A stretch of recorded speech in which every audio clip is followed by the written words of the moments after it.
திருவண்ணாமலையில் மண் சரிவு ஏற்பட்டு 7 பேர் பலியான துயர சம்பவத்தின் எதிரொலியாக 9 பேர் கொண்ட வல்லுநர் குழு ஆய்வு. மண்ணின் தன்மை குறித்து ஆய்வு செய்து இன்று பிற்பகல் அறிக்கை அளிக்க உள்ளதாக தகவல். மலையில் ஆங்காங்கே மரத்தில் பாறைகள் தொங்குவதாகவும் புதை குழிகள் இருப்பதாகவும் தகவல்.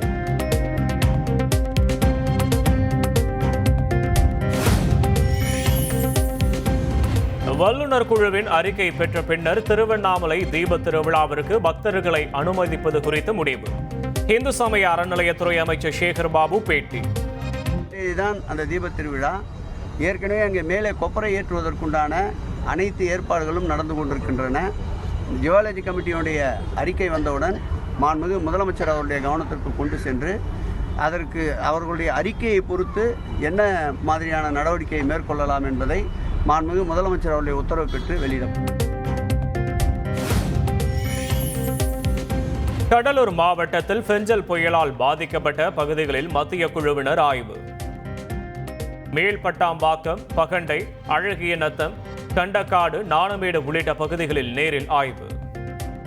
They are all farmers. நீங்க சொல்லுங்க சார், என்ன சொல்லுங்க? So after this is all clear.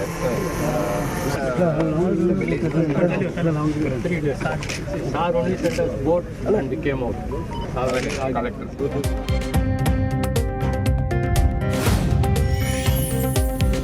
Cuddalore Devanampattinam முகத்துவாரத்தில் புயலின் போது 32 மாடுகள் வெள்ளத்தில் இழுத்துச் செல்லப்பட்ட சம்பவம். 6 நாட்களுக்கு பிறகு நடுக்கடலில் நீந்தியபடி எருமை ஒன்று உயிருக்கு போராடும் காட்சிகள் வெளியாகி பரபரப்பு.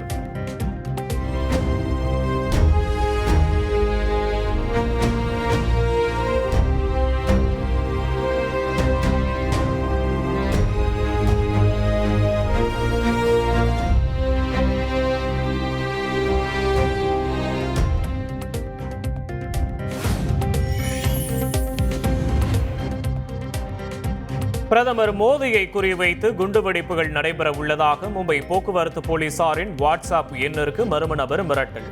பாகிஸ்தானின் உளவு அமைப்பான ISஐ சேர்ந்த 2 முகாமிட்டுள்ளதாகவும் தகவல்.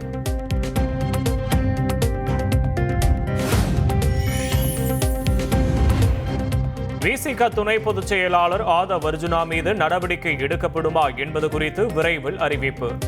திமுகவோ வேறு யாருமோ எந்த அழுத்தமும் ஏழ்முனை அளவும் கூட தரவில்லை என்றும் விசிக தலைவர் திருமாவளவன் விளக்கம்.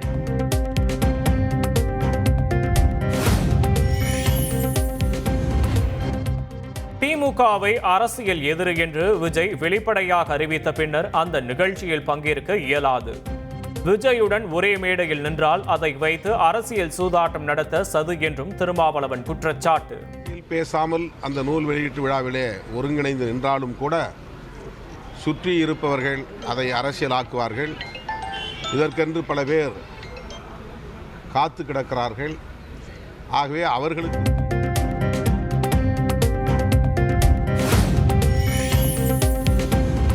தமிழ்நாட்டில் லாட்டரி சீட்டுக்கும் பிளாக் டிக்கெட்டுக்கும் தான் இப்போது போட்டி.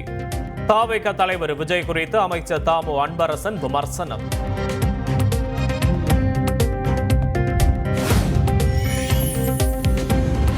சென்னை பல்லாவரம் காமராஜபுரத்தில் குடிநீர் குழாயில் பேரிட்டு வெளியேறிய கழிவுநீரால் அதிர்ச்சி. வயிற்றுப்போக்கால் பாதிக்கப்பட்ட 2 பேர் உயிரிழந்த சம்பவத்திற்கு முன்பாக எடுக்கப்பட்ட வீடியோ வைரலாகி சர்ச்சை.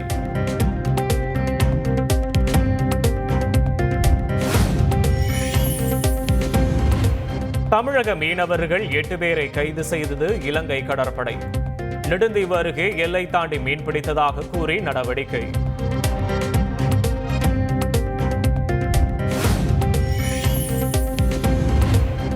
சென்னையில் மன வளர்ச்சி குன்றிய கல்லூரி மாணவி பாலியல் வன்கொடுமை செய்யப்பட்ட வழக்கு.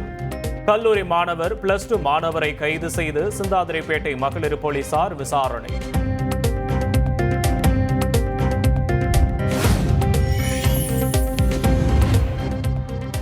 திருப்பூர் மாவட்டம் அவிநாசியில் பேக்கரியில் இருந்த குளிர்பானம் திடீரென வெடித்து சிதறியதால் அதிர்ச்சி.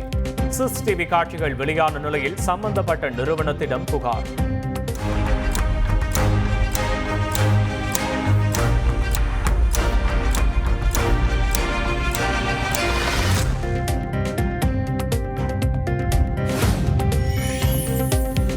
கோவையில் மீண்டும் களை கட்டிய ஹாப்பி ஸ்ட்ரீட் நிகழ்ச்சி.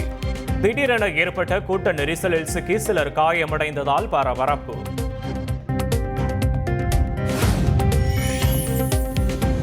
டாஸ்மாக் கடைகளில் நுகர்வோர் கேட்கும் மதுபானத்தை ரசீதுடன் வழங்க வேண்டும். பணியாளர்களுக்கு டாஸ்மாக் நிர்வாகம் சுற்றறிக்கை.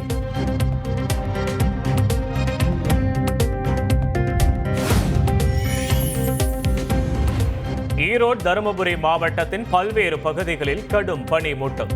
முகப்பு விளக்குகளை ஒளிரவிட்டபடி ஊர்ந்து சென்ற வாகனங்கள்.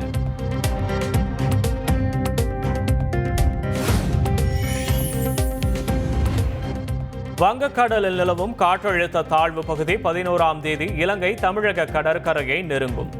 தமிழ்நாட்டிற்கு 11ஆம் தேதி முதல் 3 நாட்களுக்கு மஞ்சள் எச்சரிக்கை.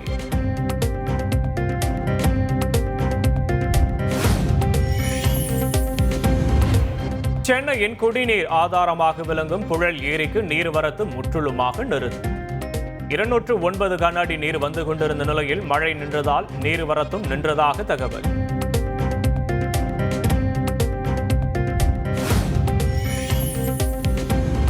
திருச்செந்தூர் சுப்பிரமணிய சுவாமி கோயிலில் குடும்பத்துடன் குவிந்த பக்தர்கள் 4 மணி நேரத்திற்கு மேலாக காத்திருந்து சாமி தரிசனம்.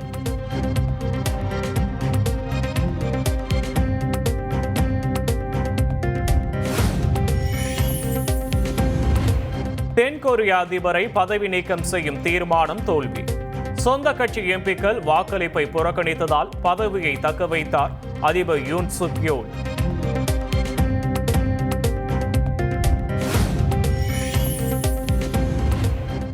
அடிலைட் டெஸ்ட் கிரிக்கெட் போட்டியில் இந்திய அணி படுதோல்வி. 10 விக்கெட்டுகள் வித்தியாசத்தில் ஆஸ்திரேலியா அபார வெற்றி.